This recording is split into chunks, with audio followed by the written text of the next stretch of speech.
లోకంలో మంచి పనులు చేస్తూ మంచి గుణంతో ఉండి ఒక క్రమబద్ధంలో పెరిగినటువంటి వాడు సిస్టమేటిక్గా వ్యక్తిత్వంలో నెంబర్ 1 ఉన్నవాడు మాత్రమే గొప్పవాడు, మంచివాడు అవుతాడు. వాడికే ఉన్నత స్థాయిని, ఉన్నత దశని పొందే అర్హత ఉంటుంది.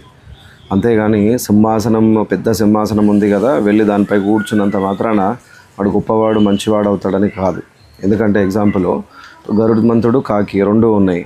కాకి మెడపై కూర్చున్నంత మాత్రాన, అది కాకి చిన్నగా ఉందా పెద్దగా ఉందా తర్వాత సంగతి, కానీ దాని మెడపై కూర్చున్నంత మాత్రాన గరుత్మంతు అనడం అనేది కాదు కదా.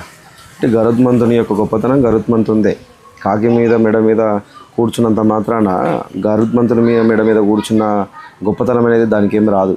కాబట్టి అది కూడా ధ్యాస పెట్టుకోవాలి. ఇక్కడ కాకిని అగౌరవపరుస్తున్నామా లేకపోతే గరుత్మంతుని పొగుడుతున్నామా అనేది కాదు, ఎగ్జాంపుల్ చెప్పుకుంటున్నాం. కాబట్టి కేవలం సింహాసనమై కూర్చున్నంత మాత్రాన గొప్పోళ్ళు మంచోళ్ళు గారు.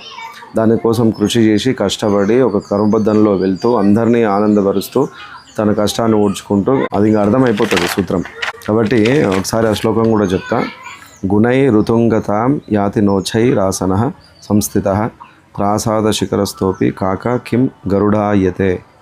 శ్లోకం అర్థం, ప్రతిదానికి శాస్త్రరూపకంగా శ్లోకం దాని అర్థం ఉంటుంది. దాని ద్వారానే ఈ విషయాలన్నీ కూడా చెప్తున్నా.